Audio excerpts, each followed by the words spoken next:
So now I will teach you process state diagram.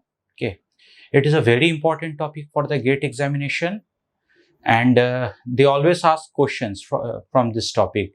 Even in GATE 2020, they asked one question, and I don't know exactly whether it was of 1 mark or 2 marks, but yes, this topic is important. So you have to listen very carefully. Okay, so let me start with process state diagram. So in the last class, in process control block, I told you that there are several attributes in the process control block, and also one of the attribute was process state. Okay, so in this diagram, so in this lecture, I will tell you about these states, process states. Okay, so in this figure, just see all these circles, 1, 2, 3, 4. These 4 circles represent states of a process. Okay, and the name of the states of the processes are new state, ready state, run state, terminated state. And don't worry, I will tell you about what exactly these states are. And also you can see this arrow mark, and above this arrow mark something is written. Actually these are the actions like created, schedule, dispatch, priority, time quantum, completed. Okay, so these are the actions, and here there are 4 states. Okay, so let me start. So now so let me come to this new state. What is new state? So I will explain you with the help of an example so that it will be more clear to you. It will be more clear to you. Take an instance, there is a hard disk or secondary memory. It is a hard disk, and there are several processes are there in the hard disk. Don't call it as process, as programs. P1, P2, P3, P4, P5, P6, P7, P8, P9. So these programs are there in the hard disk. Actually, hard disk contains infinite numbers of programs according to the capacity of hard disk. Nowadays, there are 1 TB hard disk. Okay, but to make things simple, I am giving you an example of these 9 programs just to make things simple. So these hard disks, these programs are in the hard disk, and you want to run these programs. So for that, what will happen? Operating system will pick these programs and put into the main memory. Okay, so till now the states of all these programs are new state. Okay, the states of all these programs are new state. Now in order to run this program, first operating system will select some of the process and put it into the main memory. So here it is a main memory, or you can say it's a RAM. Main memory, both are same. Okay. So what operating system will do? Operating system will pick some of the process and put into the main memory. So here one thing to notice, that operating system can't put all the processes of hard disk from hard disk to main memory, because RAM has some limited space. RAM is usually smaller than hard disk. So here operating system will pick some processes which are of more priority. Okay. So say operating system puts P1, P2 and P3 into the main memory.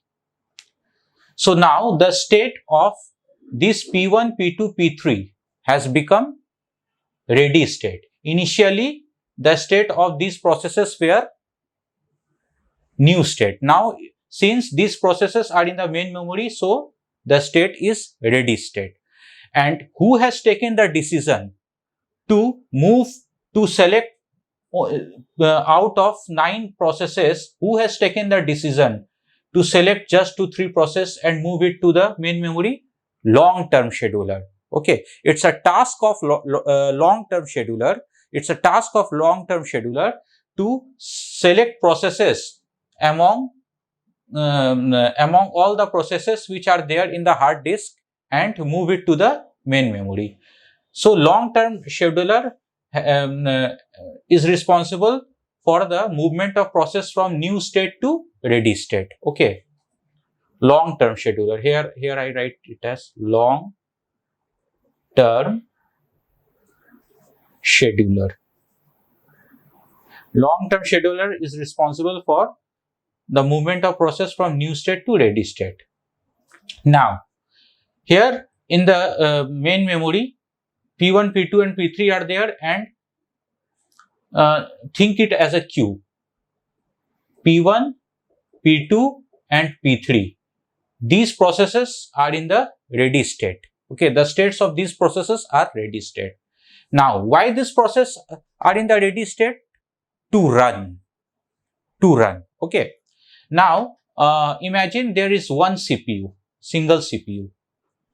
Okay. So, in order to run a process, CPU must be allocated to the processes.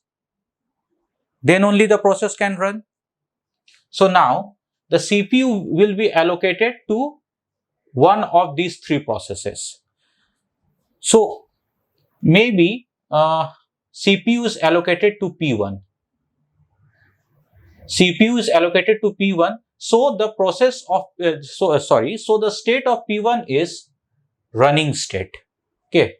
Now the P1 is in running state. Why? Because the CPU is allocated to P1, and P2 and P3 are in the ready state. So I'm removing P1 here. Here I'm roughing P1 because P1 is in the running state now. Okay, and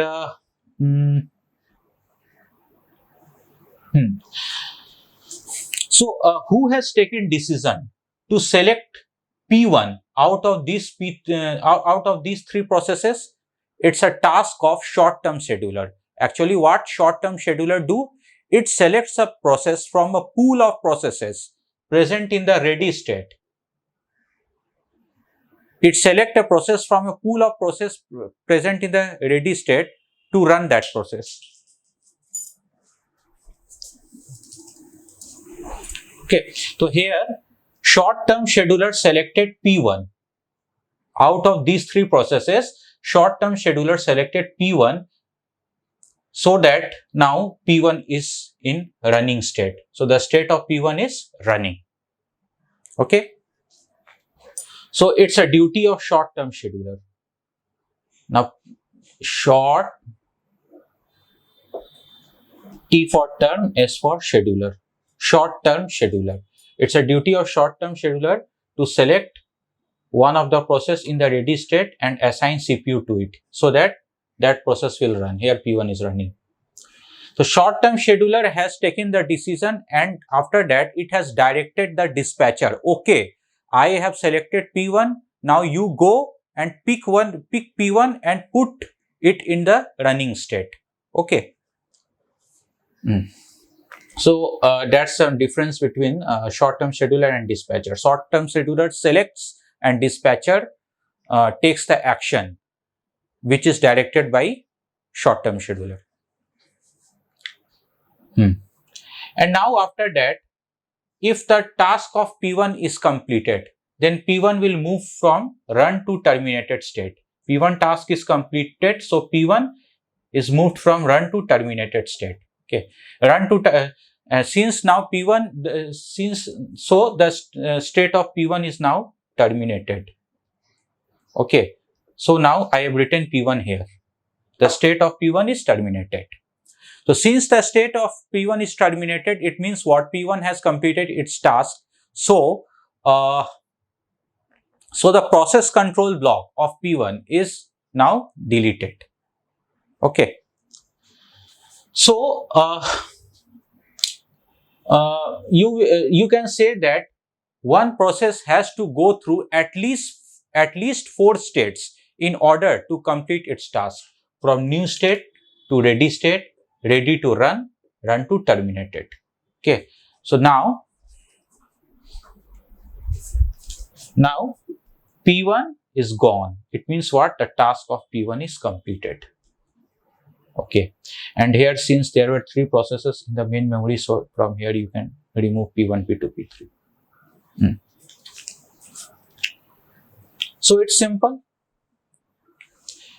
Now suddenly suppose, so now P2 and P3 are in the ready state and P1 is terminated.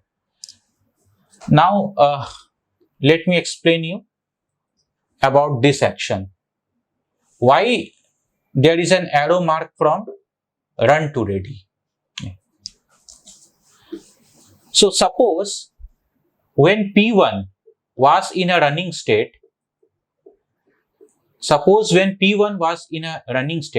and suddenly the priority of P2 became high. Became high. It means what? P2 is telling my priority is high. Let me complete first. So you have to give more preference to P2. Okay. So now, and also you can say that suppose P1 was given some 1 or 2 seconds. So 1 or 2 seconds is over, and now P1 can't use CPU. So now what will happen? CPU will switch to another process. So exactly how it will happen, let me tell you. Now P1 is in running state, CPU is with P1, P2 and P3 are in ready state. Suppose the priority of P2 is higher than P1.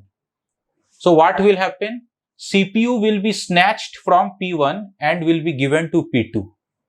CPU will be snatched from P1 and will be given to CPU. Now CPU is with P2. Okay, and initially P1 was in a running state. Since CPU has been snatched from P1, so P1 will go and will reside in a ready state. Why? Because P1 is now not running. CPU has been snatched from P1, and who is running? P2. So now P2 is in a running state. Okay. So I have written P2 here. So that's why P1 is moved from run to ready. Initially P1 was here, now P1 is here. So so there is an arrow mark from run to ready. So this process, this action is called preemption. Preemption. It's a very important term, preemption. What is preemption? Preemption means suppose one process is running, and suddenly another, suppose P1 is running, suddenly the another process comes and its importance is more than P1. Suddenly P2 comes, its importance is more than P1. So what you have to do? You have to snatch a CPU from P1 and will give it to P2 so that P2 will run. So it doesn't mean that the task of P1 is over. Okay, it might be that the case that the task of P1 is not over, but since the priority of P2 has become high, so CPU will be given to P1. For example, here process P1 is there. Okay, and suppose the burst time. Suppose the burst time of P1 is, I will not say burst time. Suppose the execution time of P1 is 10 seconds. It means what? After 10 seconds, P1 will complete its task. Okay, but suddenly maybe P1 ran for 5 seconds. Maybe P1 ran for 5 seconds, and after this 5 seconds, P2 came. Since the priority of P2 is high, so CPU will be given to P2. Initially CPU was with P1, now CPU will be given to P2. So it doesn't mean that the task of P1 is over, because P1 only ran for 5 seconds. Another 5-second task is left for P1. Okay, so this is called preemption. CPU is switched from one process to another process, regardless of the fact that whether P1 has completed its task or not. Here P1 has not completed its task. So that is preemption.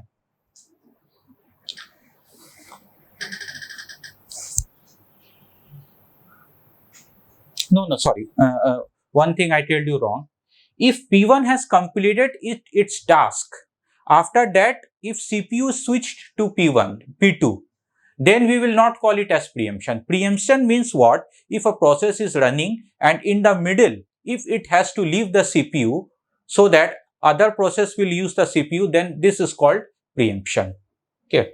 Suppose here P1 used 5 seconds, but suddenly P2 came and now CPU is assigned to P2. So this is called preemption. So here preemption is happening. So an arrow from run to ready directly, it indicates that the preemption is there between the processes. Okay.